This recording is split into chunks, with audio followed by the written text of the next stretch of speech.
అమ్మలాలన ఎంత పొందినా అంతనేది ఉందా? 1000 జన్మల ఆయువిచ్చిన చాలనిపిస్తుందా?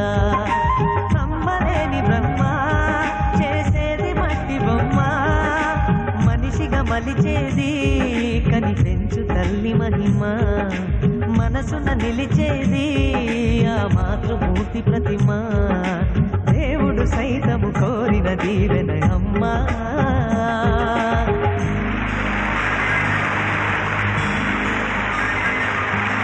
పాడే ఈ పాట పేరు సాగే, నా బాట పేరు ఆగే, ప్రతి చోటు పేరు అమ్మా. ఎదలో నాదాల పేరు కదిలే పాదాల పేరు, ఎదిగిన ఇన్నేళ్ల పేరు అమ్మా. అన్నమయ్య గీతాల భావన